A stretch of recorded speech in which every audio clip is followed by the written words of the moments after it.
Welcome to Camp Constitution Radio with your host, Hal Shurtleff. This show is heard on WBCQ The Planet every Monday night at 7:30 p.m. Eastern Standard Time, which broadcasts out of Monticello, Maine, and beautiful Aroostook County.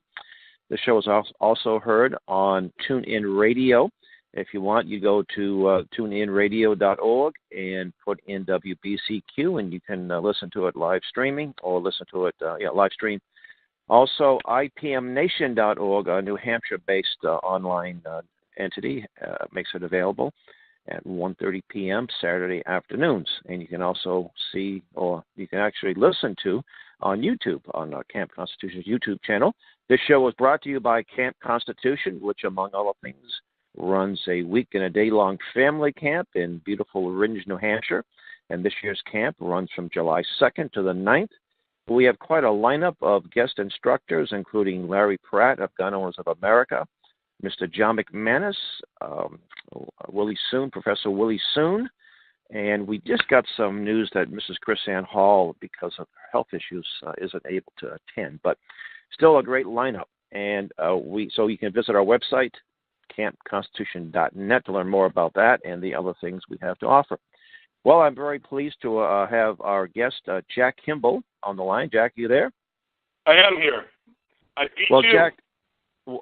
Jack, you did by about a minute or so. I get a little nervous when the guests call in before I do. They go, where the heck is he? But I try to start it right on the nose. It makes it easier to keep track of the time. But anyway, Jack Kimball is a former gubernatorial candidate in New Hampshire, and you're also one time the chair of the New Hampshire Republican Party. And that's right. A Tea Party activist, and gas horrors, a businessman that creates jobs. Wow, that's great. Anyway, the topic of this show is the case of Jerry Delemus, and Jerry is a patriot. He's a Marine Corps veteran. His wife Susan is a New Hampshire state rep, and Jerry was, I think, the founder of the 912 group in Rochester, New Hampshire, and ran a very active entity. But at that point, Jack, if you can talk more about what's happened to him over the last couple of years. Yeah, I get up and we had a rally last Saturday. I told the Jerry Delemus story. I think the appropriate way to proceed is for me to give you the short version of that, because most people, if they don't know Jerry, they're really lost in the woods as to what really happened. And if they do know Jerry, they probably don't know the whole story, because besides Jerry and Sue, I probably know more than anyone else, so because I talk to Jerry regularly and we're good friends. So here's the story. Jerry Delemus, as you said, is a Marine Corps veteran. He's a very religious guy. He's a peacemaker. He's certainly not a troublemaker. He owned his own little independent building business. He's a builder. And he and Sue shared the care for Sue's mother, who has Alzheimer's and is not doing well.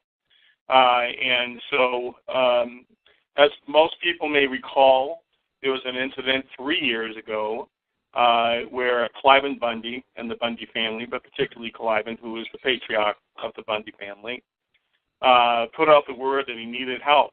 And the reason he needed help was he was one of 51 or 52 ranchers, cattle ranchers in Nevada. And through the process of coercion and manipulation, the BLM, the Bureau of Land Management, had been subjecting these ranchers to unheard of kinds of coercion to try to force them off their land and ultimately sell their land under duress for a dime on the dollar, to the federal government.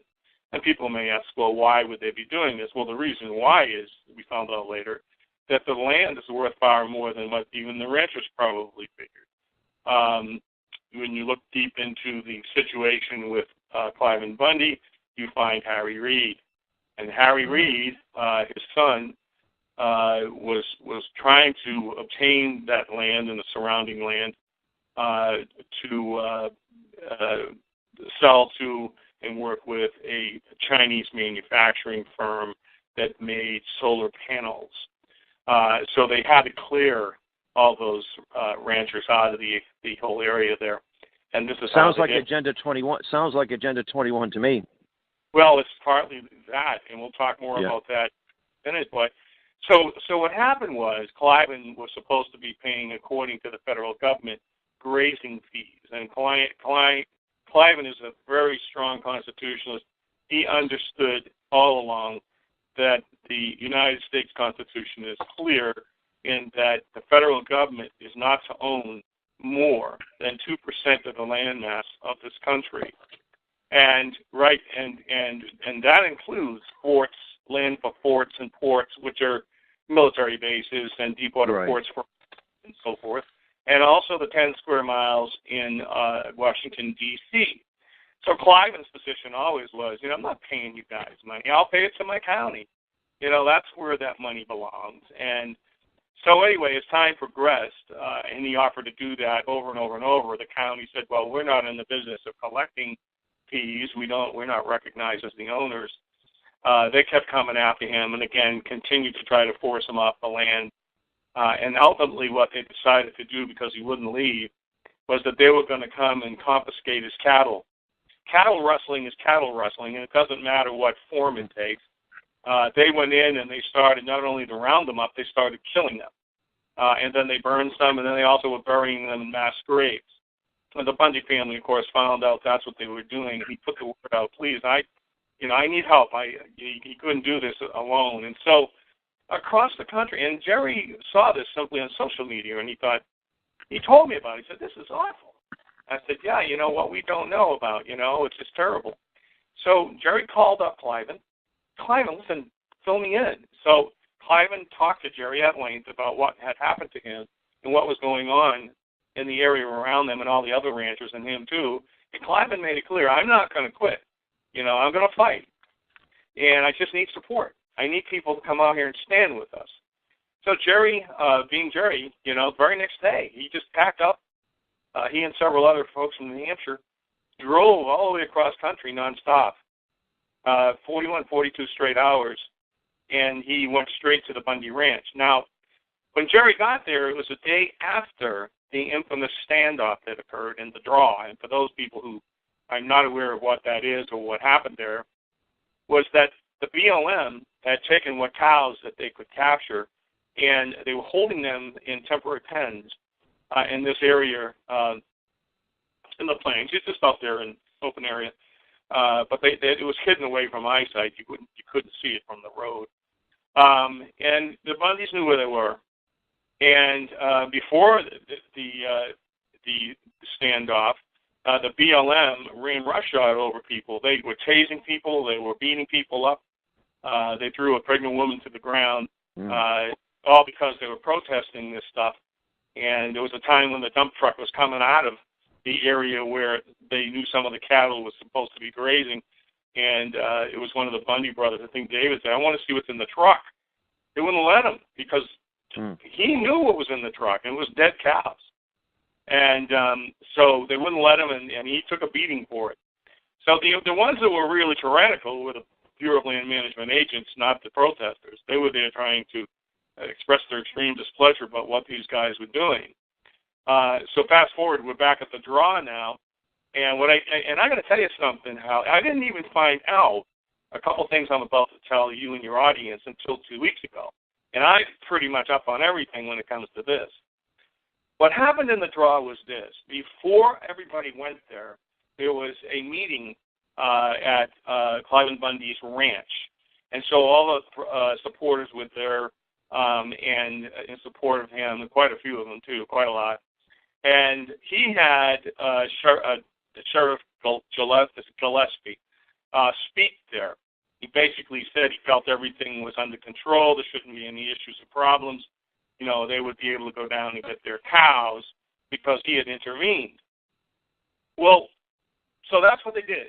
On horseback, a lot of them, they're cowboys after all, and a lot of others went down by vehicle, and they went down to the draw, which led to the gated area where the cattle were, and were very surprised to find heavily armed BLM agents all tacked out with their M4s, M16s, and other weapons trained on these people. There were probably about a dozen travel-all type vehicles that were there. They were all BLM, and these guys were ready to do some business. And those weapons are designed to kill people. Exactly right. Exactly. And then on the other side of the draw, and the other side of the fence, they put up a temporary fence, were a bunch of cowboys.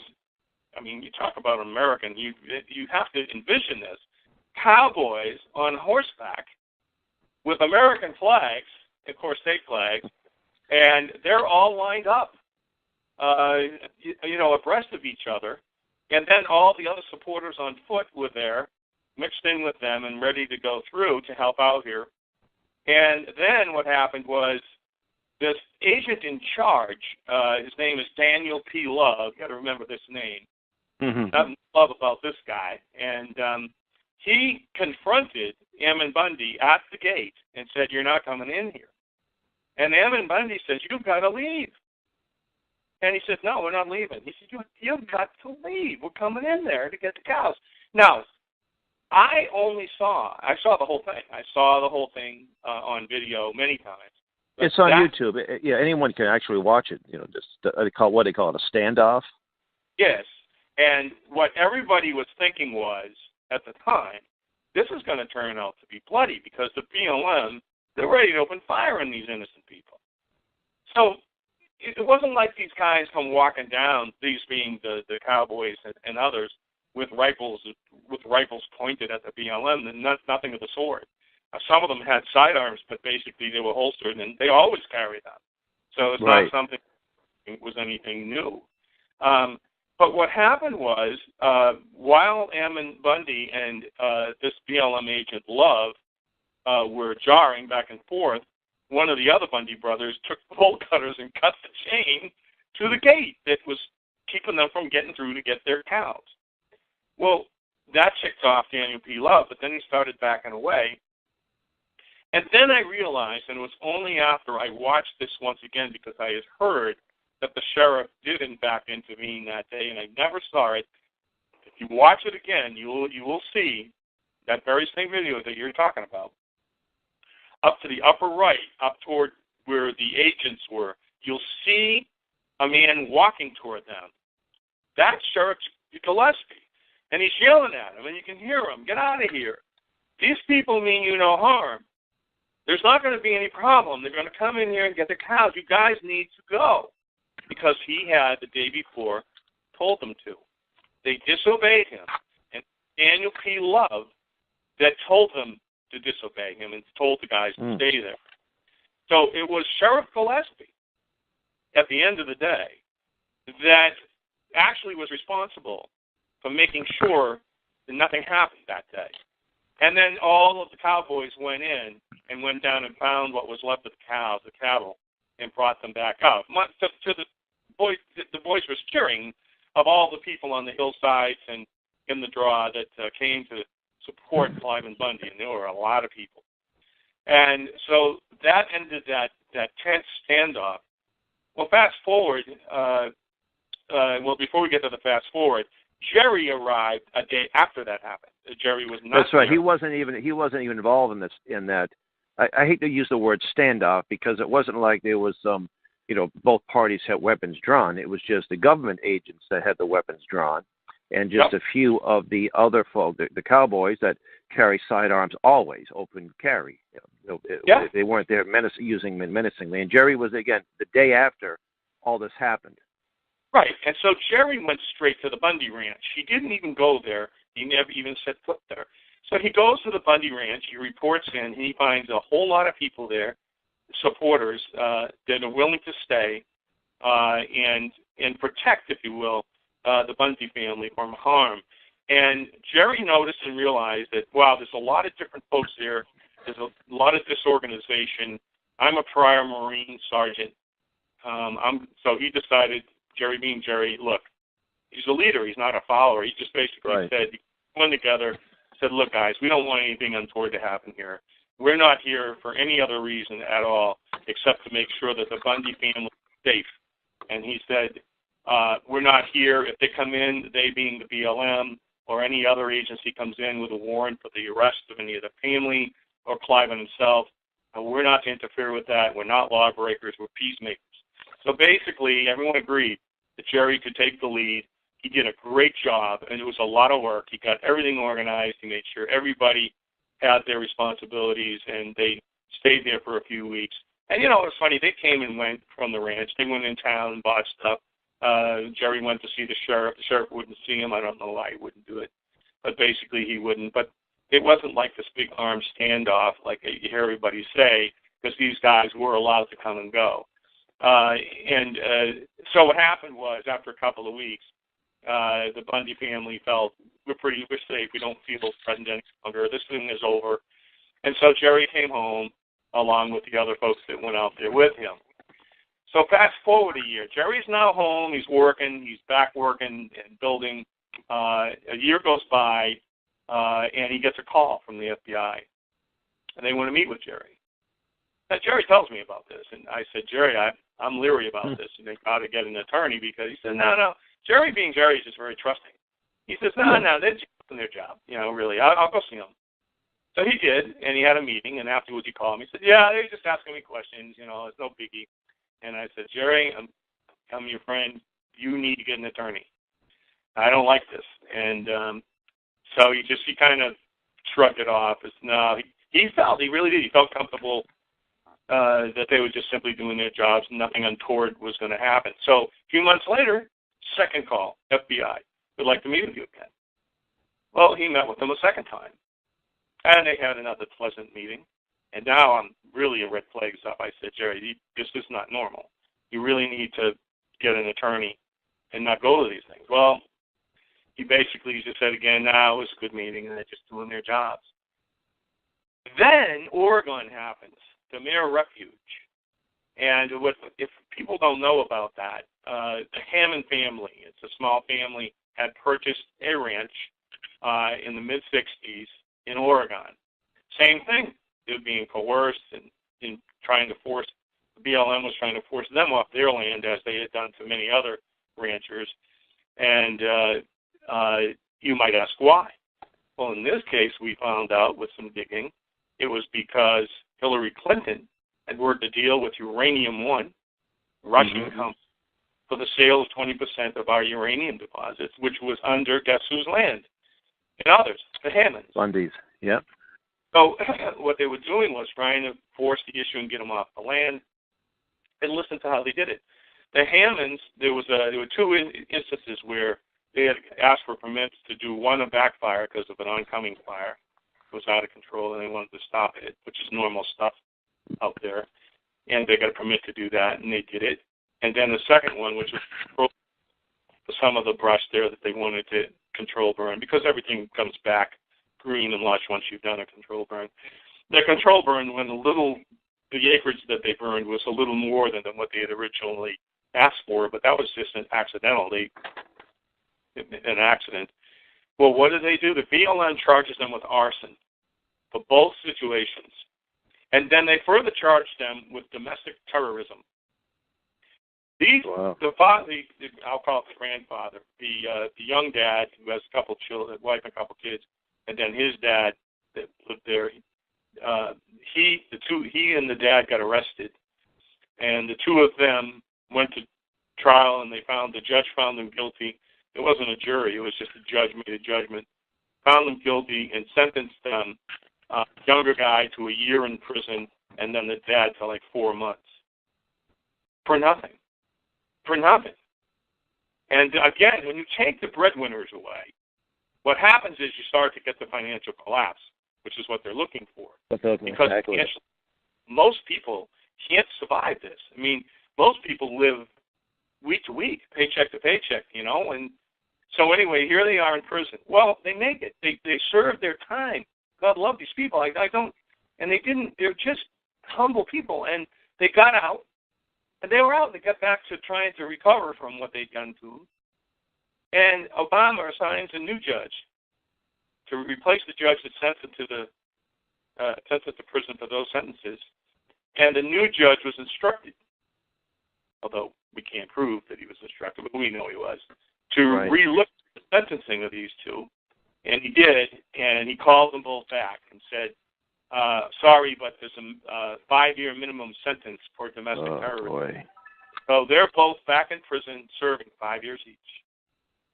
And this is the stuff that's been going on. So what happened was, of course, the Bundys knew about this, and they decided, we're going to stand up for these people. Nobody else will. So they called for a protest in Oregon. They went to Oregon, and they protested the treatment of the Hammonds and demanding that they be released and so forth. And then after the protest was over, half the people that were there went to the Mayor Refuge. And by the way, it wasn't an armed assault, and they didn't break in. People gave them the keys. They went in with the keys. They went in and they when you say they occupied it per se, but they didn't. People came and went. Anyone could have gone and came from there. They started teaching people, and they had classes there, teaching them about the Constitution, land ownership, the actual laws of the land that most people wasn't Chrisanne Hall was there, wasn't she? Who? Chrisanne Hall. You could be right. I'm not sure about that. But what you had, though, was a bunch of people who knew the Constitution and knew that people's rights were being violated, and they were trying to educate people as to what was going on. And the way they decided to do it was to go to the refuge so that they could get some attention, which they got. Jerry, back home here, calls me up and says, I don't know if this is such a great idea. I don't want to see anyone hurt. So I'm thinking what I'm going to do is fly out there and see if I can't talk to them and see if maybe they can come up with a different way, And so, I said to Jerry, I said, I'm sure these guys thought this through. I don't know that you'll be successful, but God love you for trying. Mm. So he goes, and he tells the FBI in advance here, the ones he was talking with, that he's going. And he told the agents that he was going. And when he got there, he was let to see them for a few minutes, but then after that, they wouldn't let him back in. He couldn't really have the conversation he wanted to have, and he really had to come home because there was nothing else that he could do. And he was upset when he came home. He was saddened. A few days after he came home, they ambushed and murdered LaVoy Finicum. Mm. So he felt extremely guilty. He felt that because he knew LaVoy, and he felt, God, if they just let me talk to these guys, I think I could have been successful. So he felt terrible about him. And what we then found out was, with respect to LaVoy, you fast forward to they had the trial of the first 7 guys in the Oregon situation over the Mayor Refuge. The first 7 guys, 2 of which were the Bundy brothers, Ryan and Emmett, and then 5 others. At the end of that trial, all 7 men were found not guilty of all charges. Now think about that. You got a man who's dead now. He would have been found not guilty of all charges, but he's dead. He's dead.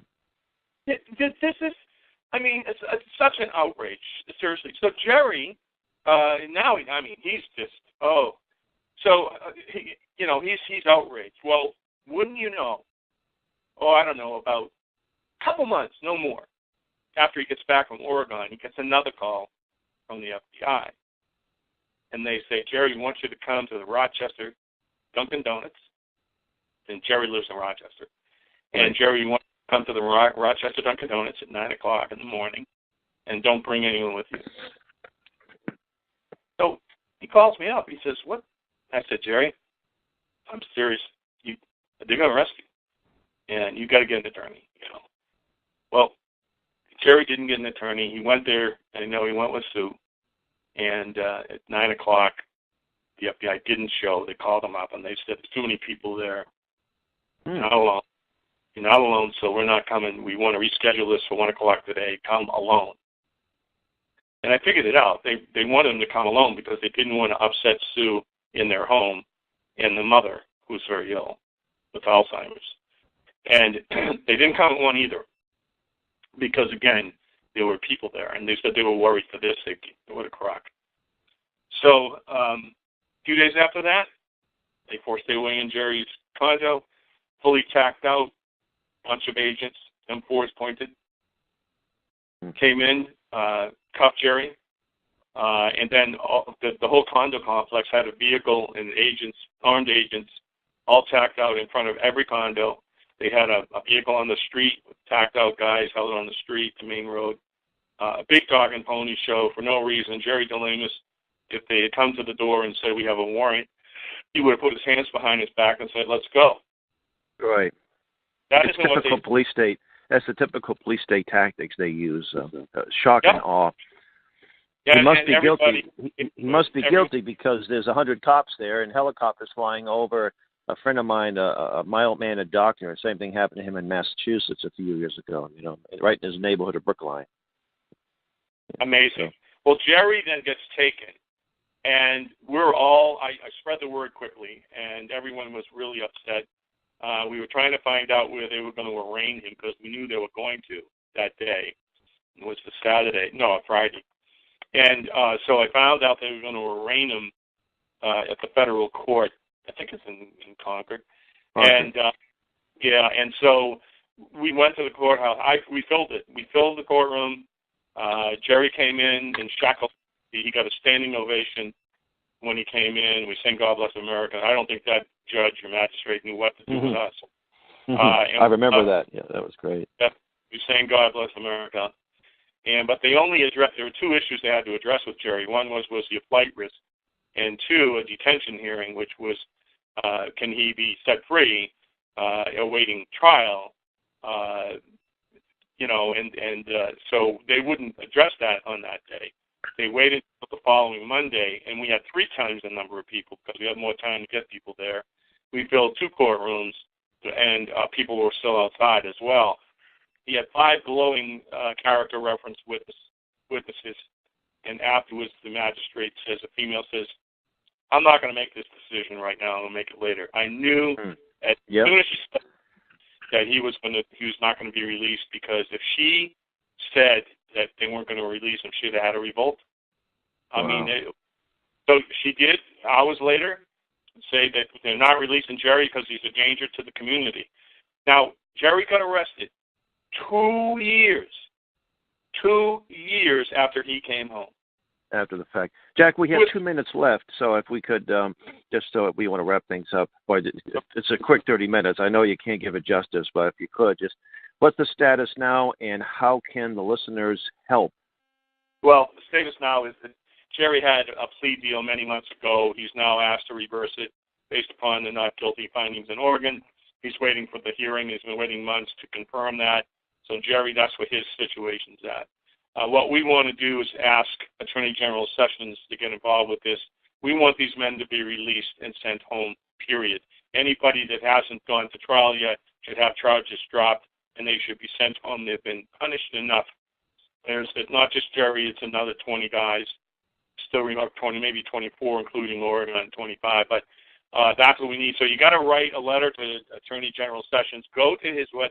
They got the Attorney General, U.S. Attorney General's website. Get the formal mailing address and send letters to him requesting this, that he take a good hard look at this, get these men out, let them go. They're being held as political prisoners. Our President Trump, did a great job getting those 2 people out of the Egyptian jails. Well, we got 20 people here. In our own jails. So that's what I suggest we do, and make a lot of noise, write letters. You can also call. There's a phone number you can call. I did it. Leave a comment. I don't know if they hear them or not, but by God, do it anyway, and start making a lot of noise so that we can shine a light on this atrocity. Is there a website? I think, didn't Sue set up a website, Free Jerry or something like that? It's simple, freejerrydelemus.com. freejerry.com, and you can contribute there, and you can go there and see what's going on. You can go to my Facebook page, too, and all of the stuff is on there. You got to scroll around. It's all there, though, if you want to get caught up on all this information. All right, Jack, thank you so much for coming on, and folks, thanks for listening, and we're going to stay abreast of this issue, and we'll have further updates as time goes on, and our prayers are for Jerry and his family. Thanks for listening. You've been listening to Camp Constitution Radio on WBCQ The Planet. Until next week, God bless.